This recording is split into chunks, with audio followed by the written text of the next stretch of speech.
সাধারণভাবে ৬ বলে ১ ওভার হলেও ওয়ার্ল্ড চ্যাম্পিয়নশিপ অফ লিজেন্ডস টুর্নামেন্টে অস্ট্রেলিয়ার জন হাস্টিংস করলেন ১৮টি বল, তবুও শেষ করতে পারলেন না ওভার।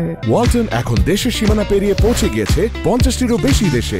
ওয়ালটন, ঘরে ঘরে, বিশ্বজুড়ে। ইংল্যান্ডে পাকিস্তান চ্যাম্পিয়ন্সে বিপক্ষে ম্যাচ ১ ওভারে হাস্টিংস দেন ১২টি ওয়াইড, একটি নো বল, মাত্র ৫টি বৈধ বল করতে পারেন তিনি। আম্পায়ার হাত তুলতে তুলতে ক্লান্ত আর হতাশায় মুখ ঢাকেন অস্ট্রেলিয়ার অধিনায়ক ব্রেট লি। এর আগে অস্ট্রেলিয়া অল আউট হয় মাত্র ৭৪ রানে। সহজ লক্ষ্য তারায় পাকিস্তানের ২ ওপেনার শারজিল খান ও শোয়েব মাকসুদ দলকে জিতিয়ে দেন ১০ উইকেটে।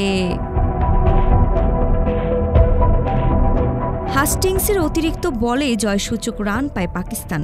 ১৮ বলে সেই ওভারে রান খরচ হয় ১৯।